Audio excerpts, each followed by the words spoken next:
देखिए भाई, जितने भी स्टूडेंट क्लास 10 के हैं उन सभी लोगों को पता है कि अगर हमको बोर्ड एग्ज़ाम में 95 प्लस स्कोर करना है हर एक सब्जेक्ट में, तो सबसे पहले हमको जो पेपर आता है आपके बोर्ड एग्ज़ाम में उसका हमको पूरा नॉलेज होना चाहिए कि भाई साहब कैसे कैसे क्वेश्चंस आते हैं हमारे पेपर में, कैसे एमसीक्यू पूछे जाते हैं, कैसे डिस्क्रिप्टिव आते हैं, तो सारी जानकारी आपको पता होनी चाहिए। ठीक है, तो इसी के बेस पर हम आप सभी लोगों के लिए करा रहे हैं मॉडल पेपर। अब देखिए, मॉडल पेपर उन लोगों के लिए बहुत ज़्यादा ज़रूरी हैं जो बोर्ड एग्ज़ाम में अच्छे नंबर लाना चाहते हैं, 95 प्लस 90 प्लस लाना चाहते हैं। ठीक है, तो आज की इस वीडियो को देखने के बाद गणित का मॉडल पेपर आप लोग पूरा अगर देख लेते हो स्टूडेंट, तो ये मान के चलिए पूरा पेपर आपको समझ में आने वाला है कि आखिर में हमारे बोर्ड एग्ज़ाम में कैसा पेपर आएगा, वैसा का वैसा आपको यहाँ पर चीज़ें देखने को मिलने वाली हैं। तो आज की ये क्लास आप पूरी देखना, 100% मैं आपसे गारंटी ले रहा हूँ कि इस वीडियो को देखने के बाद आपका पूरा डाउट क्लियर हो जाएगा कि आखिर में भैया हमारा जो गणित का पेपर है वो कैसा आता है। ठीक है, तो चलिए स्टार्ट करते हैं। और सबसे पहले मैं आपको बता देता हूँ कि पेपर की जो स्टार्टिंग की चीज़ होती है, जैसे कि पेपर आपको 3 घंटे 15 मिनट के अंदर पूरा समाप्त करना होगा और 70 अंक का हमारा पूर्णांक आता है। ये बेसिक जानकारी होती है पेपर की। और कुछ ऐसे रिस्ट्रिक्शन भी दे रखे होते हैं जिनको आप पढ़ सकते हैं, है ना। एक बार आप स्क्रीनशॉट ले लीजिए और आप इनको पढ़ भी सकते हैं। ठीक है, तो चलिए ये चीज़ आप पढ़ लेना। फिलहाल आगे मैं पेपर में आपको बताता हूँ कि ऐसी कौन सी चीज़ें हैं जो आपको पेपर में आगे देखने को मिलने वाली हैं। ठीक है, तो देखिए सबसे पहले पेपर में आपका जो पूछा जाता है ना, सबसे पहला क्वेश्चन होता है वो आता है बहुविकल्पीय प्रश्नों का। ठीक है, बहुविकल्पीय प्रश्न आपके बोर्ड एग्जाम में टोटल 20 पूछे जाते हैं। यानी अगर मैं बात करता हूं तो भैया आपके पेपर में टोटल 20 प्रश्न आते हैं, जो कि 20 कह सकते हो 20 प्रश्न आते हैं जो कि 20 अंक के पूछे जाते हैं। ठीक है, ये चीज़ क्लियर हो गई। अब चलिए हम सबसे पहला क्वेश्चन आपको दिखाते हैं जो कि आपकी गणित का सबसे पहला क्वेश्चन है, यानी मैथ का सबसे पहला क्वेश्चन है। और इस टाइप का एक क्वेश्चन आपको 100% बोर्ड एग्जाम में देखने को मिलेगा। ठीक है, तो चलिए सबसे पहले देखते हैं क्वेश्चन कैसा है, फिर मैं आपको इसको समझाने का प्रयास करता हूं। तो चलिए सबसे पहला क्वेश्चन आप यहाँ देखिए। पहला क्वेश्चन आपका दे रखा है स्टूडेंट कि यहाँ पर दो आपको समीकरणें दे रखी हैं। ठीक है, यहाँ पर आपको दो समीकरणें दे रखी हैं और आपसे यह क्वेश्चन यह कह रहा है कि इन दोनों ही समीकरणों को हल कीजिए। जब भी कभी आपके बोर्ड एग्जाम में भाई ऐसा क्वेश्चन आ जाए तो आप लोग एक चीज़ ध्यान रखना कि इस वाले क्वेश्चन में आपको बेसिकली जो यक्स हमारा होता है, ठीक है, एक्स, और जो हमारा वाई होता है, इन दोनों के ही मान आपको पता करने पड़ते हैं। ठीक है, और इन दोनों के मान आप 3 तरीके से ज्ञात कर सकते हो। कितने तरीके से? 3 तरीके से आप यक्स का मान ज्ञात कर सकते हो और आप वाई का मान ज्ञात कर सकते हो। ठीक है, तो देखिए सबसे पहला क्वेश्चन में हमारी जो पहली समीकरण दे रखी है वो है 2x प्लस का 3y इज इक्वल टू 8। ठीक है, इसके बाद अगर आप दूसरी देखेंगे तो दूसरी समीकरण हमारी दे रखी है x माइनस का 2y is equal to 8, 2y is equal to 2, यानी 2 दे रखा है। और हम क्या करेंगे, इन दोनों ही समीकरणों को सॉल्व करेंगे और x और y के मान निकालेंगे। तो देखिए सबसे पहले हम क्या करते हैं, यहाँ पर y का या फिर x का वैल्यू निकाल लेते हैं। जैसे कि अगर मैं इस समीकरण से बात करूँ तो x इज इक्वल टू आपका हो जाएगा 2 प्लस का 2y, ये माइनस का 2y है, ये इधर जाएगा तो प्लस का बन जाएगा। तो देखिए x बराबर यहाँ से हम लोगों ने 2 प्लस 2y निकाल लिया। अब इस x के मान को हम समीकरण फर्स्ट में, ठीक है, समीकरण नंबर 1 में पुट कर देंगे। ठीक है, तो 2x प्लस का 3y इज इक्वल टू 18। ठीक है, ये हो गया।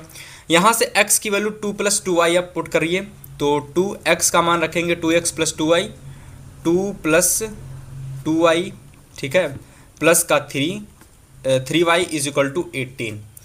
अब देखिए यहाँ से आप 2 का मल्टीप्लाई अंदर कर दीजिए, तो 2 दुना के 4 हो जाएगा, 2 दुना के 4 ये हो जाएगा, यानी 4y बन जाएगा। ये आपका 3y इज इक्वल टू 18 आ जाएगा।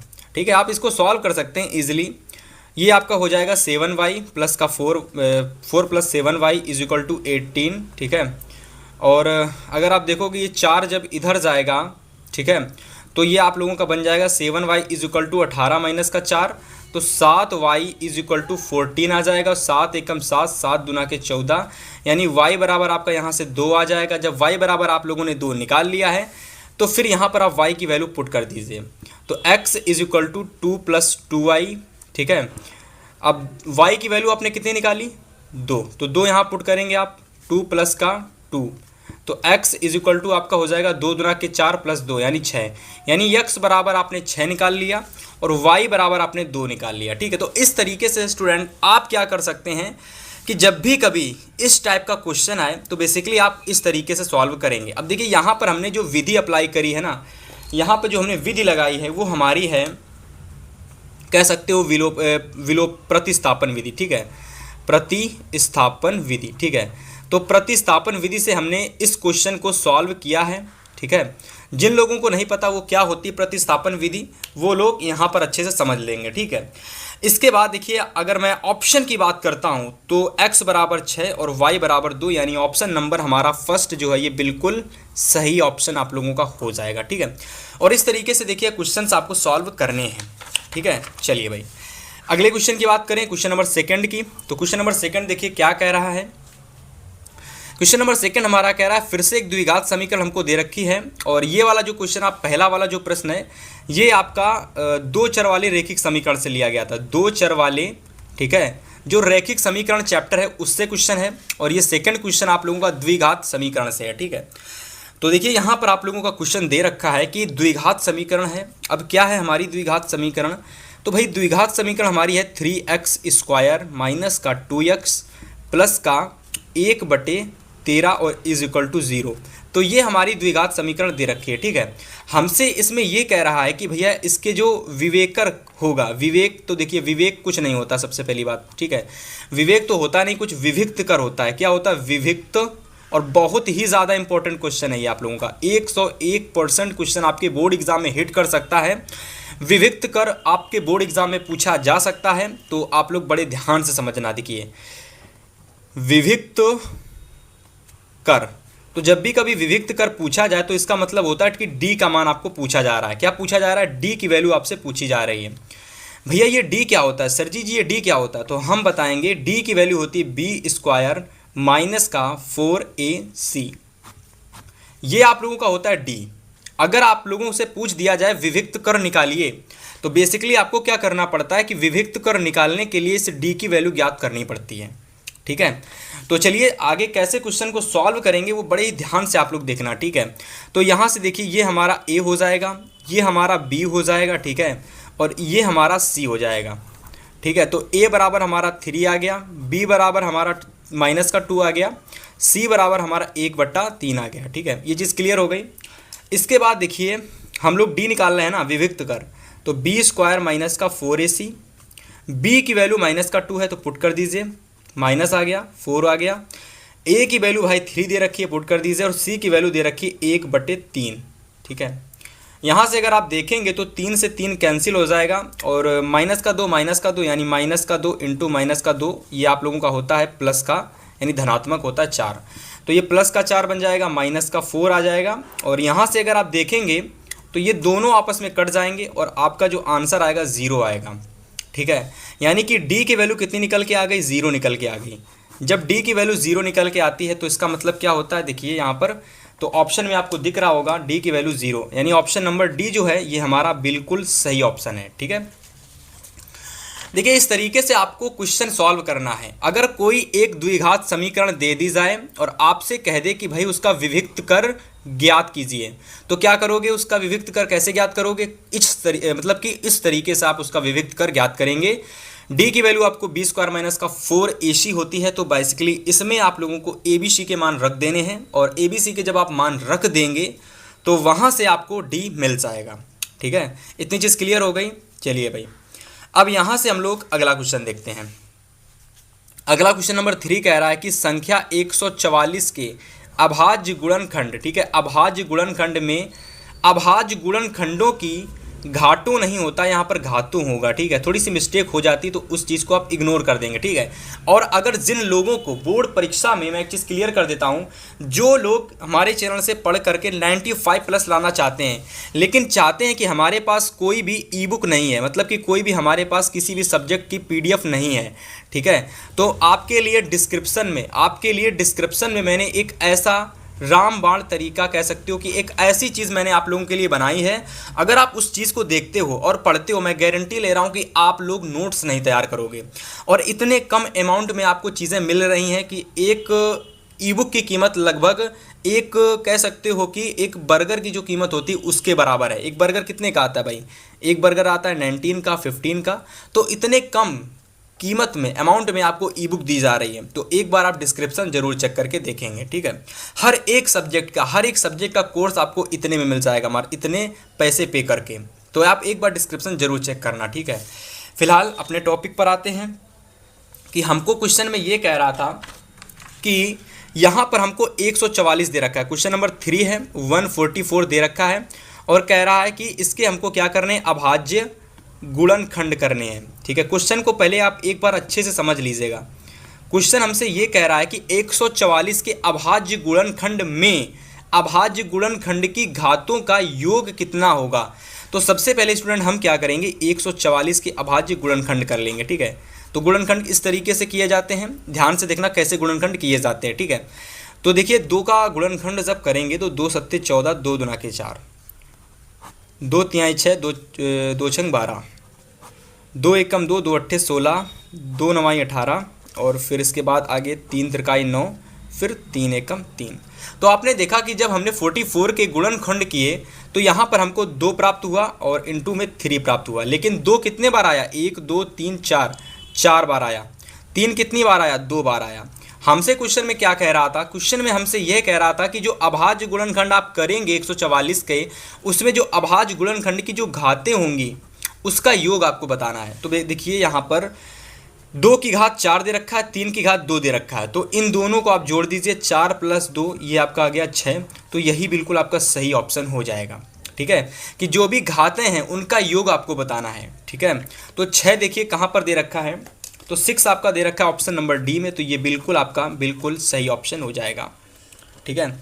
चलिए इसके बाद आगे के क्वेश्चन की अगर मैं बात करता हूं तो क्वेश्चन नंबर आपका 4 दे रखा है कि निम्नलिखित संख्याओं में परिमेय संख्या है। तो देखिए यहाँ पर आपको यह बताना है कि इनमें से हमारी परिमेय संख्या कौन सी है, ठीक है। इसमें से हमारी परिमेय संख्या कौन सी है आपको ये बताना है। देखिए काफ़ी सारे ऑप्शन आपको दे रखे हैं, पर आपको इनमें से बिल्कुल जो सही ऑप्शन है, ठीक है स्टूडेंट, वो आप लोगों को बताना है। तो इस वाले क्वेश्चन का आंसर आप हमें कमेंट करके बताएंगे कि इन 4 ऑप्शन में से आपकी परिमेय संख्या कौन सी होने वाली। देखिए देखते हैं भाई कौन सा ऐसा स्टूडेंट है जो कमेंट करके बताएगा, ठीक है। जो भी कमेंट करेगा उसकी कमेंट को हम हाईलाइट करेंगे, लाइक करेंगे, ठीक है। क्लियर हो गया। चलिए इसके बाद अगला क्वेश्चन दे रखा है क्वेश्चन नंबर 5 और ये क्वेश्चन हमारा समांतर श्रेणी से पूछा गया। क्वेश्चन है कि समांतर श्रेणी 21, 18, 15 का 15वां पद ज्ञात कीजिए, ठीक है। इसमें हमको क्या करना है स्टूडेंट, 15वां पद ज्ञात करना है, ठीक है। और एक चीज़ आप बड़े ही ध्यान से समझ लेना, ठीक है, कि जब भी कभी हमको कोई भी पद ज्ञात करने के लिए कह दिया जाए, ठीक है, तो आप लोगों को जो एक फार्मूला होता है इस क्वेश्चन को सॉल्व करने का, बेसिकली वो फार्मूला आपको पता होना चाहिए। तो क्वेश्चन नंबर हमारा 5 है। इसमें हमसे क्या कह रहा है कि हमको समांतर श्रेणी एक दे दी गई है। क्या दे दी गई है, समांतर श्रेणी हमको दे दी गई है। समांतर श्रेणी हमारी क्या है, तो समांतर श्रेणी है 21, 18, 15, 21, 18, 15, ठीक है। डॉट डॉट डॉट करके यहाँ पर हमको 15वां पद जो है वो ज्ञात करना है, ठीक है, कि 15वां पद कितना होगा वो ज्ञात करना है, ठीक है। तो देखिए स्टूडेंट बहुत आसान क्वेश्चन है, बस यहाँ पर सबसे पहले आप लोगों को ए क्या होता है वो निकालना है। तो ए हमारा होता है प्रथम पद, सबको पता होना चाहिए, प्रथम पद जो होता है वो हमारा ए होता है, जो कि 21 दे रखा है, ठीक है। इसके बाद डी हमारा क्या होता है, सार्वांतर होता है। सार्वांतर जिनको नहीं पता मैं बता देता हूँ एक ही बार में, कि जब आप दूसरे पद से पहला पद माइनस कर देंगे तो सार्वांतर आ जाएगा। तो 18 माइनस आप 21 करेंगे तो यहाँ पर आपका माइनस का 3 आ जाएगा, तो ये बेसिकली आपका डी हो जाएगा, ठीक है। इसके बाद आप लोगों को क्या करना है, किस पद को ज्ञात करना है, तो 15वां पद ज्ञात करना है। तो यानी an = 15वां पद आपको ज्ञात करना है। अब इसके लिए फार्मूला आप लोगों का होता है जो कि आपको हमेशा याद रखना है स्टूडेंट। फार्मूला आप लोगों को हमेशा याद रखना है कि हमारा जो फार्मूला है वो क्या होगा।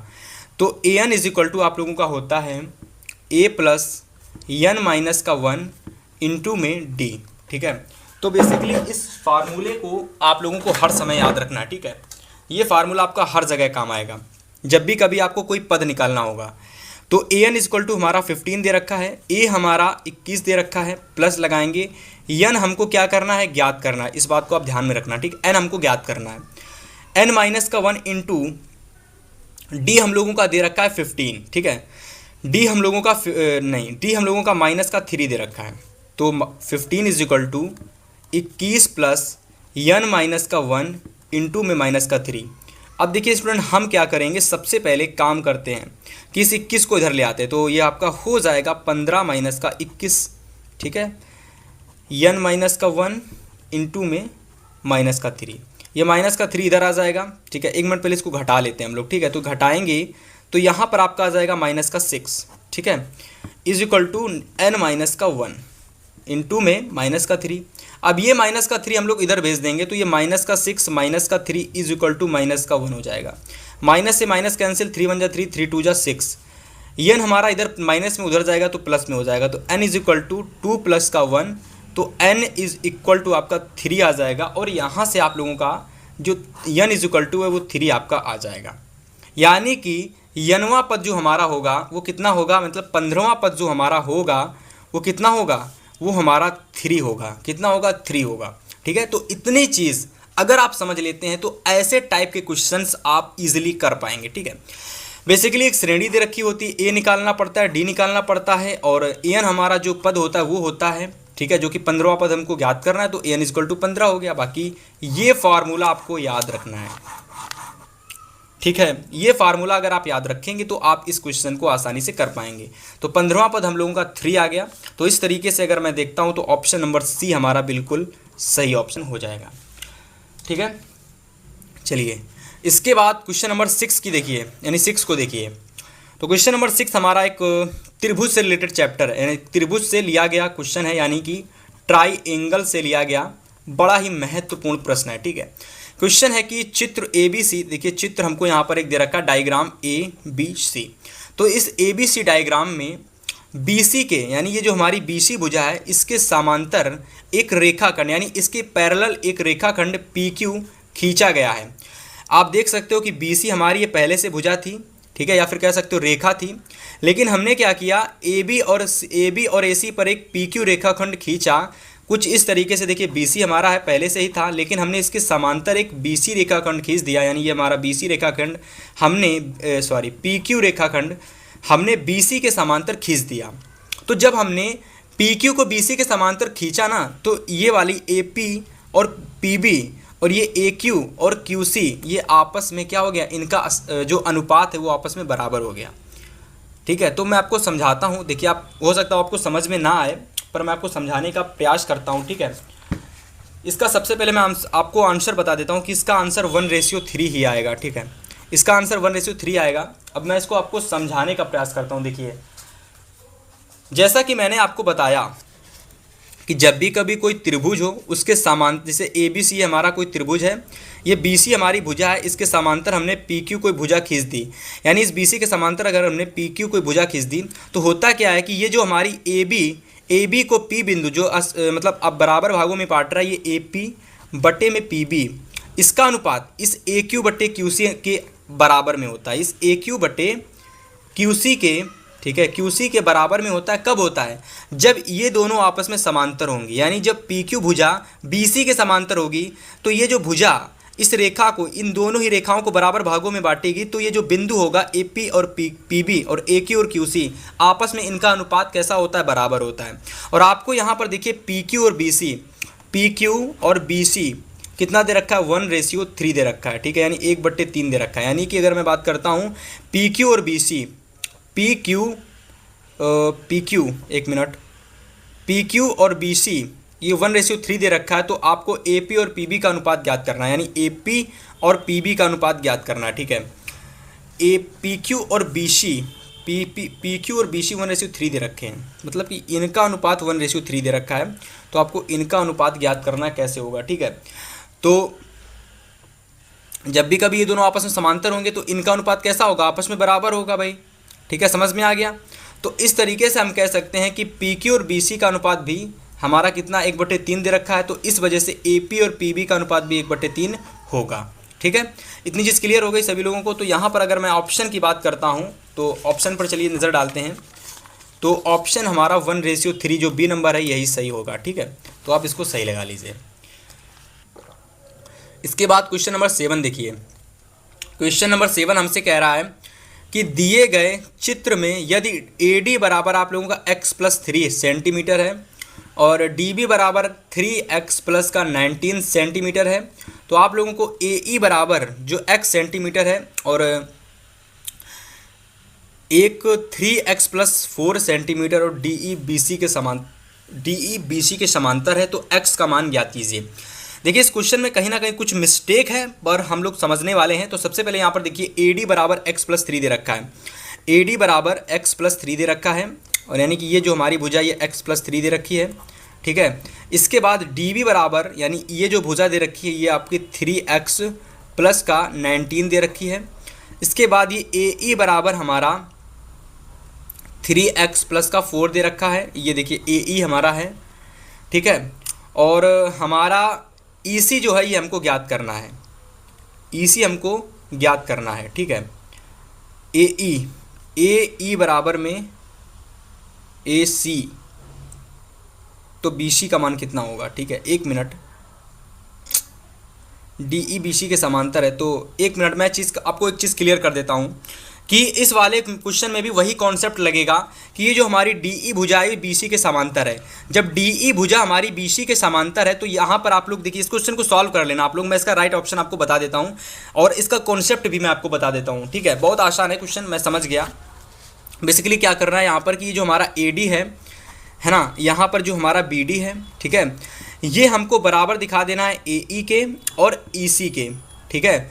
और यहाँ पर हमसे कह रहा है कि आप लोगों को क्या करना है कि बी सी तो x का मान ज्ञात करना है। बेसिकली यहाँ पर आप लोगों को जो ये x आपको बाहर जगह दिख रहा है ना, तो बेसिकली इस x का मान आपको ज्ञात करना है। सारी चीज़ें आपको पता है। ई सी बराबर कितना दे रखा है 3x+4, 3x+4 दे रखा है ई सी, और आप लोगों का ए ई दे रखा है x, ठीक है।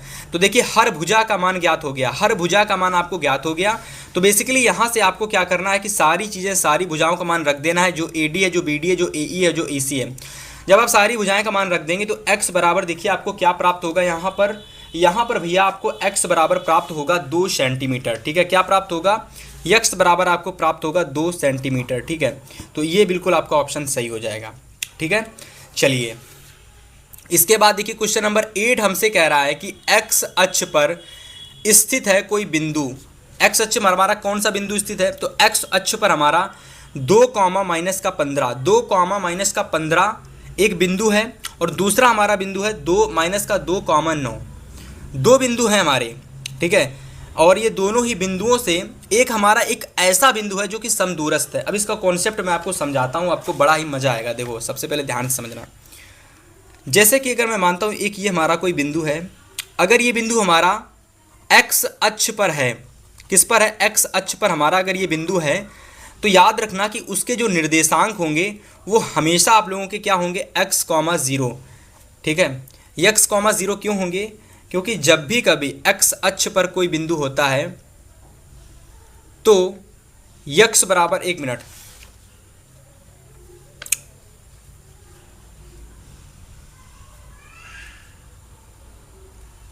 x अक्ष पर, तो वहां पर क्या होता है कि y जो हमारा होता है वो 0 होता है। तो देखिए x अक्ष पर हमारा कोई बिंदु है, इससे कुछ दूरी पर स्थित हमारा बिंदु है -9, जिसको हम मान लेते हैं कि इसके निर्देशांक है x2, y2, ठीक है। और इसके इधर मतलब कि इसके जब उल्टे मतलब कि लेफ्ट साइड आओगे इधर साइड, तो इधर साइड एक बिंदु है जिसके निर्देशांक है 2, -5। और अगर हम इसके निर्देशांक मान लें x1 और y1, तो आप यहाँ पर स्टूडेंट ध्यान से समझना, ये जो हमारा बिंदु है इन दोनों ही बिंदुओं से समान दूरी पर है। यही होता है समदूरस्थ का कॉन्सेप्ट। समदूरस्थ का कॉन्सेप्ट क्या होता है, समदूरस्थ, ठीक है। समदूरस्थ का कॉन्सेप्ट होता है कि एक ऐसा बिंदु जो 2 बिंदुओं से समान दूरी पर हो। एक ऐसा बिंदु, ठीक है, जो 2 बिंदुओं से, ठीक है, मैं लिख दे रहा हूँ, इस बात को आप लोग याद रख लेना, ठीक है। जो 2 बिंदुओं से, ठीक है, समान दूरी पर हो। कैसी दूरी पर हो, समान दूरी पर हो, ठीक है। तो इस कॉन्सेप्ट को आप बड़े ही अच्छे तरीके से याद रखेंगे। ये कॉन्सेप्ट समदूरस्थ का होता है कि जब समदूरस्थ आ जाए तो एक ऐसा बिंदु जो 2 बिंदुओं से कैसे हो, समान दूरी पर हो। अगर हम इसको A मान लें और अगर हम इसको B मान लें, ठीक है। अगर हम इसको ए मान लें और इसको हम बी मान लें और इस बिंदु को जो कि समदूरस्थ है एक्स अक्ष पर है उसको हम ओ मान लें, तो फिर समदूरस्थ के अकॉर्डिंग ए ओ जो हमारा होता है ये बराबर हो जाता है ओ बी के। और आप लोगों को पता है कि दूरी का जो फार्मूला होता है वो क्या होता है, दूरी फार्मूला होता है x1 माइनस y1 का whole square plus y1 minus y2 का होल स्क्वायर। ठीक है, x1 माइनस x2 का whole square plus y1 minus y2 का होल स्क्वायर। ठीक है, और यही सेम कॉन्सेप्ट आप यहाँ पर लगा देंगे। अगर आप इसको x1 मान रहे हैं और अगर आप इसको x2 मान रहे हैं तो आप इसको मान लेंगे x केवल। ठीक है, इसको आप केवल xy मान लेंगे। तो सबसे पहले तो इन दोनों में ए बी पर निकालोगे तो x माइनस वाई का होल स्क्वायर और y1 माइनस y2 का होल स्क्वायर। इसके बाद आप x माइनस x2 का whole square plus y minus y2 का होल स्क्वायर। ठीक है, ये x1 हमारा यहाँ से आ गया, ये y1 हमारा यहाँ से आ गया। ठीक है, ये x हमारा यहाँ से आया, ये y हमारा यहाँ से आया, ये x1 हमारा यहाँ से आया, ये y1 हमारा यहाँ से आया। ठीक है, और इसके बाद x हमारा इसमें यहाँ से आया और इसमें हमारा x2 यहाँ से आया, इसमें y हमारा यहाँ से आया। ठीक है, और इसमें हमारा y2 जो है ये हमारा यहाँ से आया। ठीक है, अब आप क्या करेंगे, इन दोनों को ही सॉल्व कर लेंगे आपस में दूरी सूत्र। इसमें आप x2 का मान पुट कर देंगे, इसमें आप x का मान पुट कर देंगे, इसमें आप x1 का मान पुट कर देंगे, इसमें आप y का मान और y1 का मान पुट कर देंगे। तो बेसिकली इस पूरे को जब आप सॉल्व करेंगे ना आराम से बैठ करके घर में। ठीक है, और अगर आप नहीं सॉल्व करना जानते तो आप गूगल वगैरह से कहीं देख लेना। और इसका सही ऑप्शन मैं आपको बता देता हूँ कि इसका सही ऑप्शन आप लोगों का क्या होगा। ठीक है, इसका देखिए सही ऑप्शन मेरे हिसाब से आप लोग एक बार देख लेना, सॉल्व करना, आप लोग कमेंट करके बताना कि इसका राइट ऑप्शन भैया क्या होने वाला है। ठीक है, अभी फिलहाल जो कॉन्सेप्ट होता है मैंने आपको क्लियर करा दिया है, कॉन्सेप्ट ही मेन चीज़ होती है। ठीक है, और बाकी आप लोग वैल्यू पुट कर लेना और जो भी इसका आंसर है, जो भी भाई इसका आंसर ना कमेंट करके सभी स्टूडेंट बताएंगे। काफ़ी इंपॉर्टेंट क्वेश्चन है, बोर्ड एग्जाम में बहुत बार आता है ये। चलिए इसके बाद क्वेश्चन नंबर 9 की बात करें तो चलिए, क्वेश्चन नंबर हमारा 9 था ना, तो 9 नंबर क्वेश्चन पर ज़रा ध्यान से देखिए। क्वेश्चन नंबर 9 हमसे कह रहा है कि कॉस स्क्वायर ए बराबर 1/2 दे रखा है, तो आपको साइन स्क्वायर ए का मान ज्ञात करना है। ठीक है, तो देखिए स्टूडेंट, इस प्रश्न को सॉल्व करने से पहले क्वेश्चन नंबर 9 है ना, तो क्वेश्चन नंबर 9, तो 9 नंबर क्वेश्चन में हमसे क्या कह रहा है कि कॉस स्क्वायर, ठीक है, कॉस स्क्वायर ए बराबर 1/2 दे रखा है। ठीक है, यहाँ पर हमसे साइन स्क्वायर ए का जो वैल्यू है वो पूछ रहा है। ठीक है, तो देखिए एक फार्मूला आप लोगों को नहीं पता, मैं आपको बता देता हूँ, सभी को पता होता है। कॉस स्क्वायर ए बराबर प्लस साइन स्क्वायर ए बराबर नहीं, cos square A plus sine square A is equal to कितना होता है, 1 होता है। ये अगर फार्मूला नहीं पता तो भाई कुछ नहीं पता आप लोगों को। ठीक है, इस फार्मूले को याद कर लेना, काफ़ी ईजी और बहुत ज़रूरी फार्मूला है। हम यहाँ क्या करेंगे कि कॉस स्क्वायर ए की वैल्यू पुट कर देंगे, 1/2 कॉस स्क्वायर ए की वैल्यू। ठीक है, sine square A is equal to 1। अब देखिए ये 1/2 जब उधर जाएगा तो आपको पता है कि sine square A is equal to 1 plus का हो जाएगा, 1/1 कर लो, इसको 1/1 कर लो या फिर 1 कर लो, बात एक ही होती है। हम इसको 1/1 कर लेते हैं और इसको प्लस, ये प्लस में उधर जाएगा तो माइनस में 1/2 आ जाएगा। ये आप लोगों का 2 हो जाएगा। आप ये 2 से अगर आप एलसीएम लोगे 2 इधर आएगा, माइनस का 1 हो जाएगा और 2 साइन स्क्वायर ए बराबर भी हमारा 1/2 आ जाएगा। तो मतलब आपने देखा कि साइन स्क्वायर ए बराबर भी हमारा 1/2 आ रहा है। तो इस हिसाब से साइन स्क्वायर ए की वैल्यू कितनी हो जाएगी, ऑप्शन नंबर बी की, यानी 1/2 हो जाएगी। ठीक है, इस क्वेश्चन को सभी स्टूडेंट बहुत ही अच्छे तरीके से याद रखेंगे। और अगर आप लोगों को ये क्वेश्चन समझ में आ रहे हैं तो वीडियो को लाइक कर देना। चैनल पर अगर आप पहली बार आए तो सब्सक्राइब जरूर से कर लीजिएगा। ठीक है, इसके बाद क्वेश्चन नंबर 10 को देखिए। क्वेश्चन नंबर 10 है कि कॉसेक ए बराबर में आप लोगों का सेक ए दे रखा है। ये कैसा क्वेश्चन है, कॉसेक ए बराबर में सेक ए, तो 90 डिग्री दे रखा है, तो कोण ए का मान ज्ञात कीजिए।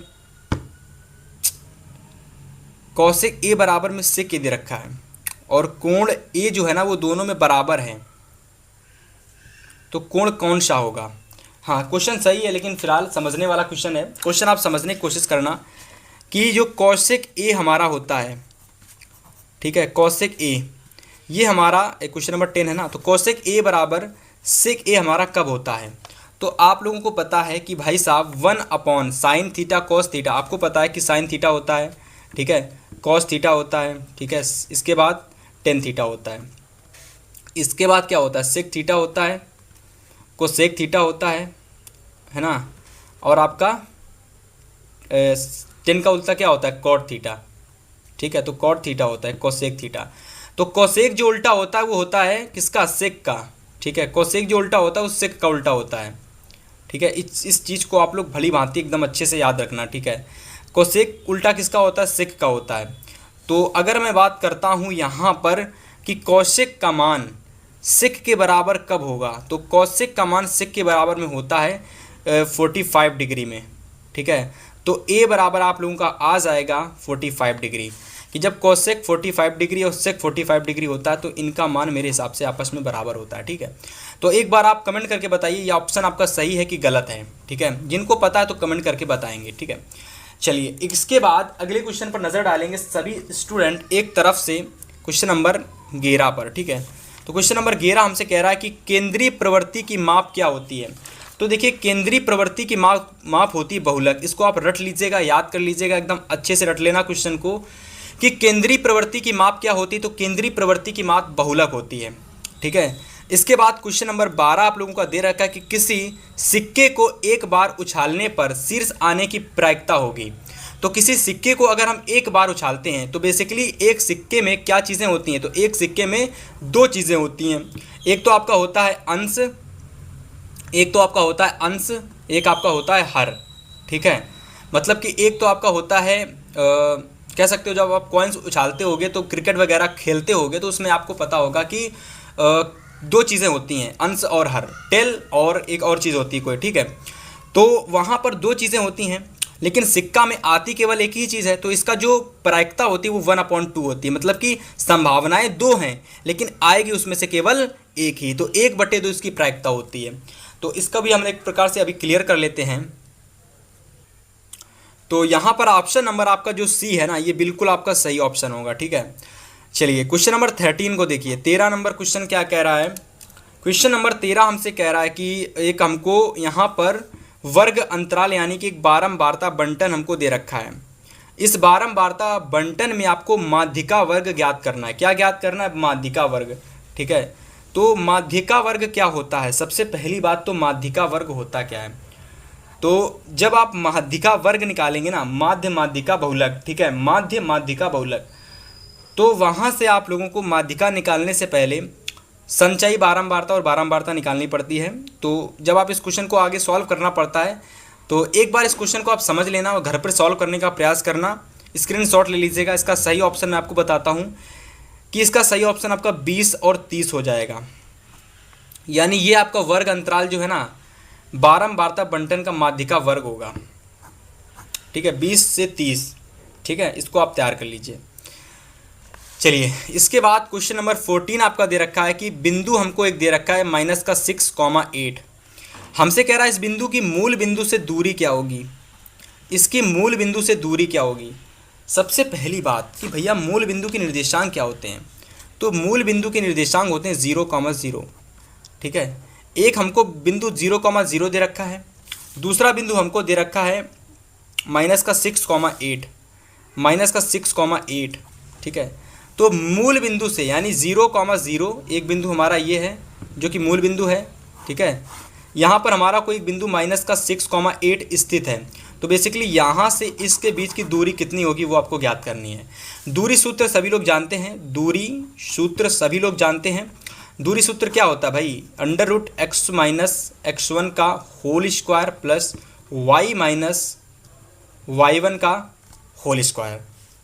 तो यहाँ पर आप सारी वैल्यू पुट कर देंगे और यहाँ से आप लोग क्या कर लेंगे, यहाँ पर आप लोग अपना जो भी मान है उसको निकाल लेंगे। ठीक है, और एक प्रकार से मैं आपको इसका सही आंसर बताने का प्रयास करूँ तो सही आंसर आपका क्या निकलेगा, 10 जो है आपका बिल्कुल सही ऑप्शन होगा। यानी कि 10 जो है ये हमारी मूल बिंदु से दूरी होगी इस बिंदु की। ठीक है, तो इसका ये ऑप्शन सही है। एक बार आप इसको प्रयास करना सॉल्व करके दूरी सूत्र से, और उसका आंसर अगर आपका 10 आ रहा है तो भाई बिल्कुल सही आपका ऑप्शन, यानी आपने बिल्कुल सही सॉल्व किया क्वेश्चन को।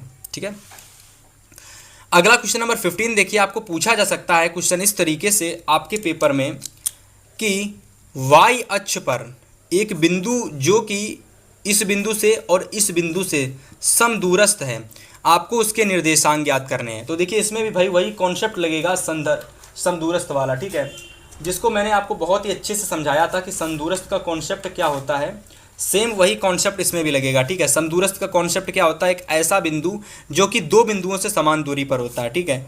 तो देखो यहाँ पर आप लोगों का वाई अक्ष पर एक बिंदु है जो कि इस बिंदु से और इस बिंदु से समान दूरी पर है, और इसमें भी आप लोग कुछ इस तरीके से, एक इधर दूरी सूत्र, एक इधर दूरी सूत्र, एक हमारी AO, एक हमारा OB, दोनों की दूरियां निकाल लोगे और दोनों को आपस में बराबर करना है, ठीक है। समदूरस्थ में क्या होता है, दोनों ही दूरी बराबर में होती, तो दोनों को बराबर करना है, और यहाँ से आप लोगों को क्या करने हैं कि मान निकालने हैं, ठीक है। किसके मान निकालने हैं, उस बिंदु के।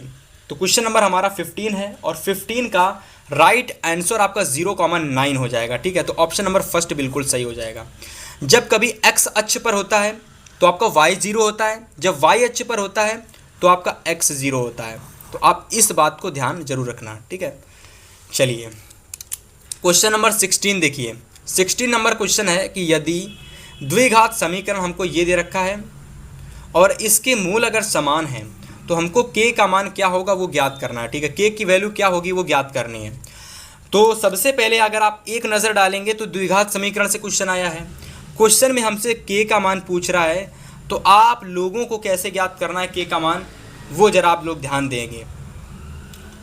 k का मान ज्ञात करने के लिए सबसे पहली बात कि एक चीज़ आपको एक दिख रही होगी, वो आप लोग एक बार गेदड़ करेंगे, फिर मैं आपको बताता हूँ कि ऐसी क्या चीज़ है जो आपको गेदड़ करनी है, समझनी है। वो चीज़ ये है, वो चीज़ है मूल समान। जब भी कभी कह दे किसी द्विघात समीकरण से क्वेश्चन आ जाए, किससे क्वेश्चन आ जाए, क्वेश्चन आपका द्विघात समीकरण से पूछ दिया जाए, ठीक है। क्वेश्चन किससे पूछ दिया जाए, द्विघात समीकरण से, और उस पर्टिकुलर क्वेश्चन में ये कह दे कि भैया जो इसके मूल हैं वो कैसे हैं, समान हैं। क्या कह दे कोई मूल समान है। तो जब भी कभी किसी क्वेश्चन में मूल समान होते हैं तो क्या होता है, वहाँ पर हमारी जो डी होता है, वहाँ पर जो हमारा डी का मतलब क्या होता है, डी बेसिकली अगर मैं बात करूँ तो विविक्त कर होता है, ठीक है। डी क्या होता है भाई, आप कहेंगे भैया डी हमारा विविक्त कर होता है। अब जब डी हमारा कब बराबर होता है, डी का मान कब शून्य होता है, तो डी का मान जब शून्य होता है जब आपके मूल समान होते हैं। अगर मूल समान है तो भैया हमारा डी जो है वो 0 के बराबर में होगा। अब जैसे ही हमारा डी 0 के बराबर में होगा, आपको पता है कि डी बराबर होता है बी स्क्वायर माइनस का 4ac। तो डी बराबर बी स्क्वायर माइनस का 4ac भी हमारा, ठीक है, सॉरी, बी स्क्वायर माइनस का 4ac भी हमारा 0 के बराबर में हो जाएगा। तो यहाँ से आप ए बी सी के मान रख देंगे और जो भी आपको मान ज्ञात करना है वो आप ज्ञात कर सकते हैं, ठीक है। तो यहाँ से आप लोग ए की वैल्यू मैं आपको दिखाता हूँ। ए की वैल्यू आपकी हो जाएगी 3, ठीक है। बी की वैल्यू आपकी हो जाएगी -6 और सी की वैल्यू आपकी हो जाएगी k। यहाँ से आप क्या कर सकते हैं, यहाँ से आप एक काम कर सकते हैं कि ए बी सी की वैल्यू इस पूरे बी स्क्वायर माइनस 4ac में रख देंगे और आप लोगों को यहाँ से k की जो वैल्यू है वो ज्ञात हो जाएगी, और यहाँ से आपको जो भी k की वैल्यू है वो ज्ञात हो जाएगी। एक बार मैं k की वैल्यू आपको बता देता हूँ डायरेक्ट। इसका आंसर 16 नंबर का आपका 3 रहने वाला, ठीक है। यानी k की वैल्यू आपकी 3 आ जाएगी। इसके बाद अगर अगले क्वेश्चन की बात करोगे तो क्वेश्चन अगला कह रहा है कि 17 नंबर की 21 सेंटीमीटर त्रिज्या वाले वृत्त की किसी चाप द्वारा, ठीक है, वृत्त किसी चाप द्वारा केंद्र पर बना कोण 60 डिग्री है, तो चाप की लंबाई क्या होगी। तो क्वेश्चन नंबर 17 है और 17 का राइट ऑप्शन आप लोगों का क्या हो जाएगा, चाप की लंबाई क्या हो जाएगी वो आपको बताना है, ठीक है। इसके बाद क्वेश्चन नंबर 18 आप लोग देख लो। यहाँ पर आप लोगों को cos a बराबर 7/25 दे रखा है। cos a बराबर में 7/25 दे रखा है, ठीक है। cos a बराबर में 7/25 दे रखा है और आपको फिर एक समीकरण दे दी गई है कि tan a बराबर प्लस cot a बराबर में इसका मान क्या होगा। तो देखो इस क्वेश्चन को बहुत आसान तरीके से मैं आपको बता देता हूँ कि जो हमारा tan होता है ना, tan a, ये हमारा बराबर होता है साइन a बट्टे cos a के। tan a बराबर होता है साइन a बट्टे, एक मिनट, यहाँ से देखिए क्वेश्चन को इस तरीके से सॉल्व करना है। तो cos a बराबर हमारा 7/25 दे रखा है और cos बराबर क्या होता है आप सभी लोग जानते हो कि लंब बटे आधार होता है, ठीक है। लाल बटे कक्का यानी कर्ण बटे लंब, लाल मतलब कि लाल, ये मतलब कक्का कर्ण, तो आधार बट्टे कर्ण होता है, आधार बट्टे कर्ण होता है, ठीक है। कॉस बराबर क्या होता है, आधार बट्टे कर्ण, यानी आधार हमारा 7 है, 7 हमारा क्या है, आधार है, 25 हमारा क्या है, कर्ण है, ठीक है। तो यहाँ से हम एक त्रिभुज का निर्माण कर लेंगे, आपने ये चीज़ पढ़ी भी होगी, एक त्रिभुज का निर्माण कर लेंगे। ए बी सी हमारा एक त्रिभुज हो जाएगा, ठीक है, ए बी सी हमारा एक त्रिभुज हो जाएगा यहाँ पर। और अगर मैं बात करता हूँ तो आधार हमारा यहाँ पर 7 हो जाएगा, कर्ण हमारा यहाँ